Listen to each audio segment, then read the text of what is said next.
The U.S. economy added 57,000 jobs in June.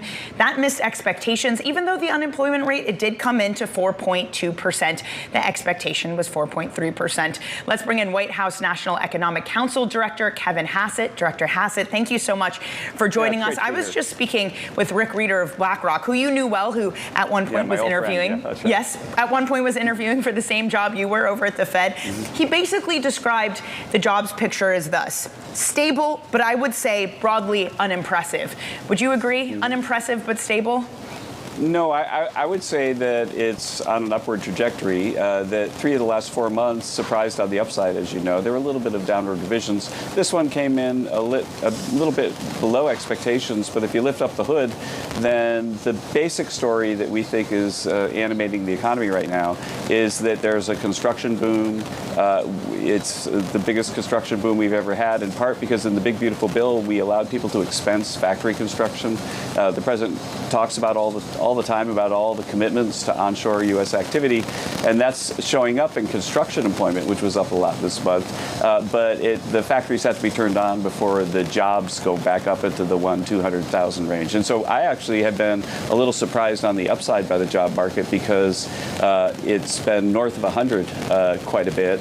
And because we don't have a massive inflow of illegal immigration, then that makes the break-even job number a little bit lower. And so I think this is a really strong, healthy job market, and that this was a little bit on the other side of expectation, but the trend over 3 or 4 months is consistent with our view that, again, that we were growing about 3% and that we're going to have a better second half of the year as Kevin, those factories turn on the lights. You've been consistent on that, but you've also been consistent on this. You were saying this just a month ago. The Fed is behind the curve. Plenty of room to cut. What you're describing does not sound like an economy that needs a cut. Well, I think that again, what one has to do, and right now, you know, we've got Kevin Warsh there. It's different leadership, and we very much respect the independence of the Fed. I think that Kevin will watch the data and do what he thinks is right, and we'll support him in that.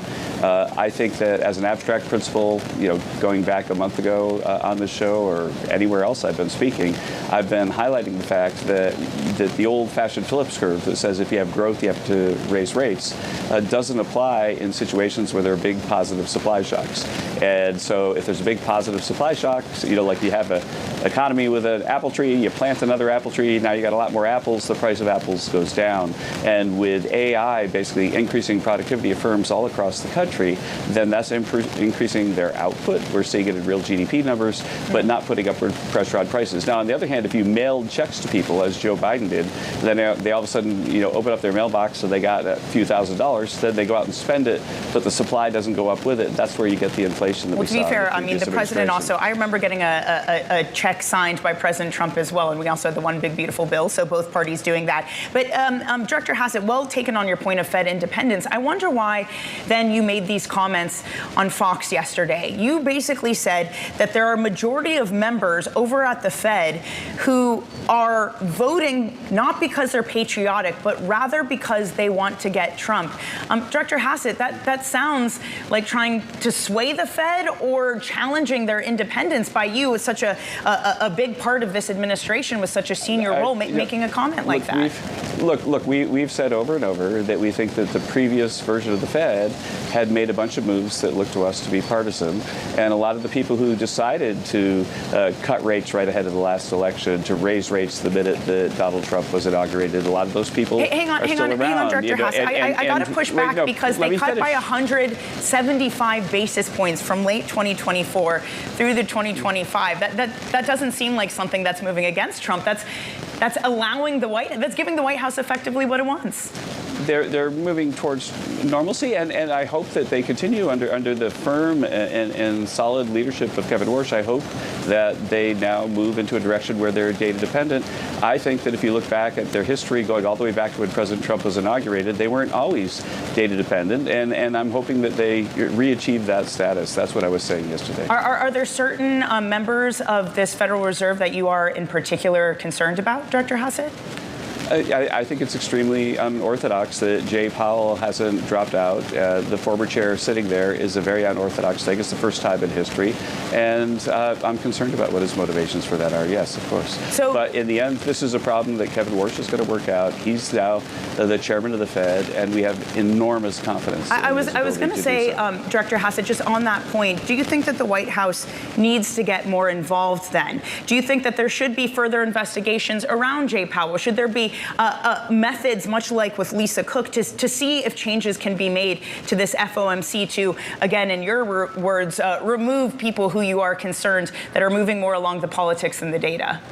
I think the Fed needs to do its job, and they've got great leadership there, and we're going to hope for the best. We're going to hope for the best. What about when it comes to Lisa Cook? We had, obviously, the Supreme Court decision saying she can stay on for now. Does the White House intend to push some of these mortgage fraud allegations? Are there going to be continued actions there? Well, I think we respect the judgment of the courts, and we'll look forward to seeing how the situation evolves. So does that mean you still are active in this case against Lisa Cook? That it's not necessarily something that the White House is going to back off of? It's saying that I don't make law enforcement decisions. Okay, Director Hassett, understood that. I still just, on this point of what the Fed should do and their ability to cut, we had core PCE crawl back up to 3.3% in April. Headline figures get to 4% in May. I just wonder where you see some of the partisan concern, because most people in that position would just pause and wait and not try to push in rate cuts. So I just want to know where in the data you're seeing, besides Jay Powell staying on, I understand your point there, where else are you seeing some concerns of partisanship or at least dismay or direct action that seems to be against this president? None whatsoever since Kevin Warsh has been there. And so we think that we've got the right man for the job there right now. And we think he's going to follow the data and convince his colleagues to do so. And that's our expectation.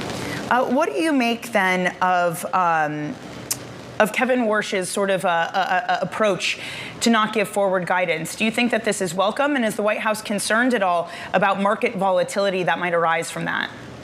President Trump chose Kevin Warsh because he was by far the best person for the job, and I agree with that judgment.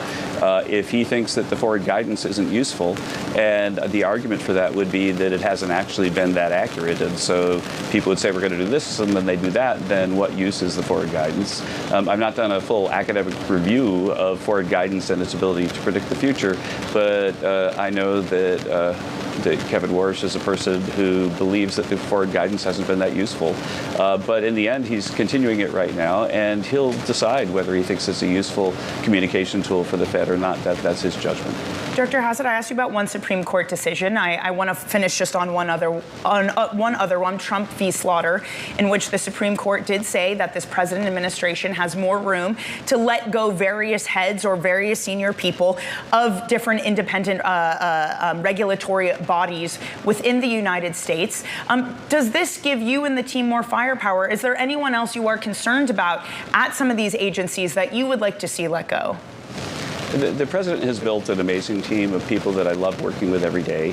And I think that the Supreme Court judgment is just that within the executive branch, the chief executive has the right to build the team that he thinks he can work with. And I think we've got a team that's firing on all cylinders right now. Whether there's another person that the president thinks that could be changed out and improve the caliber of the team, that's his judgment. But I think that it's an appropriate decision that the executive branch leader, the president of the United States, gets to pick his own team.